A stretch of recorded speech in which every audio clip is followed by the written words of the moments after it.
Hello दोस्तों, नमस्कार। Everything is here channel में आप सभी का स्वागत है। अगर आपने इस चैनल को सब्सक्राइब नहीं किया है तो कृपया कर लें। हम चाहते हैं कि कोई भी वीडियो बनाएं तो सबसे पहले वह आप तक पहुंचे। इसके लिए चैनल को सब्सक्राइब करना जरूरी है। तो आइए हम शारीरिक शिक्षा में खेलों का क्या महत्व हो सकता है, इस पर आज समझ बनाने का प्रयास करेंगे। शारीरिक शिक्षा में खेलों का अहम महत्व पर चर्चा करें तो पाएंगे कि खेल प्राणी के जीवन की सबसे सुखद अनुभूति है। शारीरिक अंगों में चंचलता, स्मृति, हृदय में प्रसन्नता, आनंद तथा मन में उत्साह के भाव को भरने का कार्य जो है और हमारी जीवन शक्ति को बढ़ाने का कार्य खेलों के द्वारा होता रहा है। अगर हम देखें तो सिर्फ मानव ही नहीं बल्कि पशु पक्षी भी खेल के आनंदमय क्रियाकलापों में समय समय पर संलग्न दिखाई पड़ते हैं। यथार्थ में खेलकूद द्वारा ही बच्चों के व्यक्तित्व का सर्वांगीण विकास किया जा सकता है। इसका केवल शारीरिक महत्व ही नहीं है, अगर देखें तो शैक्षिक, मनोवैज्ञानिक, सामाजिक और बौद्धिक महत्व भी हमें देखने को मिलता है।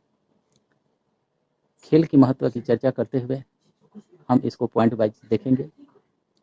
पहला है शारीरिक विकास में खेल कूद का सहायक होना। बालकों के शरीर को हष्ट पुष्ट बनाने में खेल का बहुत ही बड़ा महत्व होता है। इसमें भाग लेकर बच्चों की मांसपेशियां दृढ़ होती है तथा संपूर्ण शरीर में रक्त का उचित परिभ्रमण होते रहता है, जिससे बच्चों में, उनके शरीर में, उनके चेहरे में ताजगी आती है।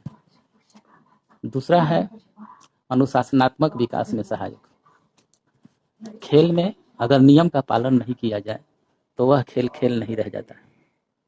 तो उस हिसाब से अगर हम देखें तो खेल में उचित ढंग से नियम पालन तथा आज्ञाकारिता की जो भावना होती है वह बच्चों में अनुशासन के प्रति उन्हें उन्मुख करती है।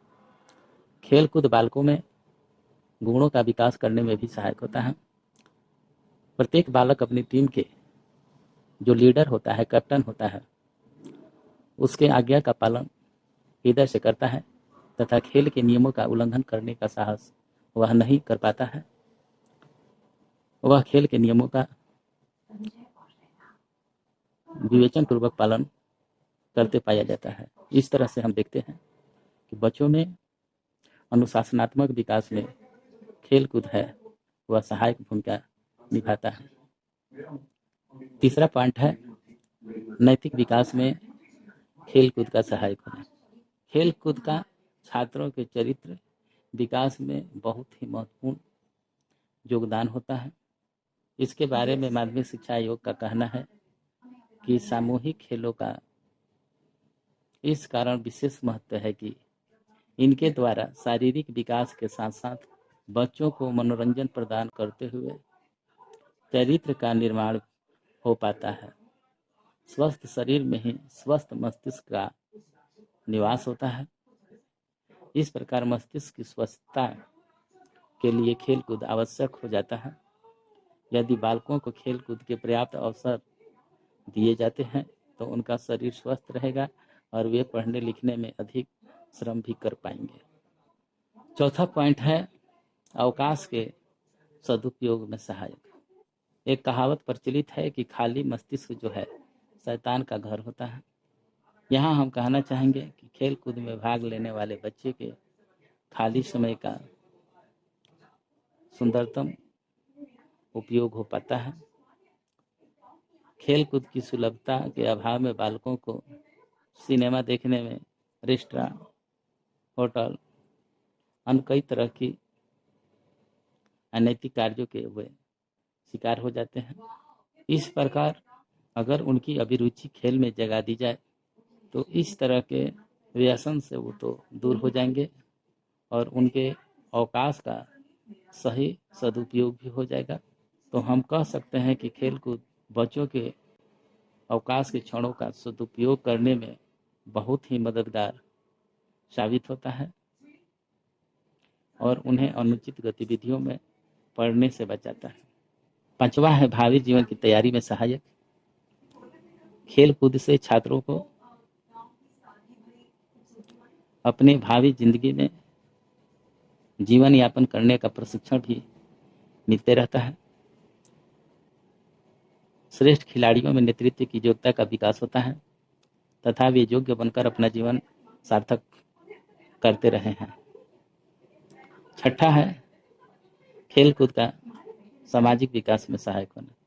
सामूहिक खेलकूद बालकों में सहभागिता, सामाजिकता की भावना विकसित करने के महत्वपूर्ण साधन के रूप में देखा जा सकता है। खेलकूद के बहाने बालक जो है वह एक दूसरे से मिलते रहते हैं। इस क्रम में बच्चों में सहयोग, सहकारिता तथा परस्पर निर्भरता की भावना का विकास होते रहता है। 7वां पॉइंट है मनोवैज्ञानिक विकास में सहायक। खेल कूद का मनोवैज्ञानिक के स्तर पर भी काफी महत्वपूर्ण स्थान है। किशोरावस्था में बालक में अतिरिक्त शक्ति होती है जो खेल कूद द्वारा उचित स्रोतों में प्रवाहित होकर शुभ मार्ग ग्रहण करती है। खेल कूद द्वारा उचित स्रोत उपलब्ध न होने पर बच्चों में अनैतिकता, असामाजिक गतिविधि जागृत होती है। अगर बच्चे की जो शक्ति है उसे खेल कूद द्वारा नियंत्रित किया जाए तो उनके स्वास्थ्य की वृद्धि के साथ साथ आंतरिक शक्ति का सदुपयोग हो पाएगा। खेलों के माध्यम से बच्चों की समूह में रहना, उनके अंदर उत्सुकता जैसी मूल प्रवृत्तियों का विकास होगा। 8वां पॉइंट देखें तो नागरिकता के विकास में सहायक होना। खेल कूद बालकों में जहां नागरिकता का प्रशिक्षण देता है उसके साथ ही साथ राष्ट्रीय एकता की भावना विकसित करने में भी मददगार होता है। खेल कूद में अधिकारों के साथ साथ कर्तव्यों का पालन करना भी सीखते हैं। खेल के मैदान में प्रत्येक बच्चा अन्य बच्चों के अधिकारी को आदर की दृष्टि से देखता है। इस प्रकार वे अधिकार और कर्तव्य दोनों के महत्व को खेल खेल में समझते रहते हैं। साथ ही साथ उनके आंतरिक नैतिक भावना का विकास होते रहता है। इस प्रकार हम देखते हैं कि शारीरिक शिक्षा के तहत खेल का बहुत ही महत्वपूर्ण स्थान है। धन्यवाद।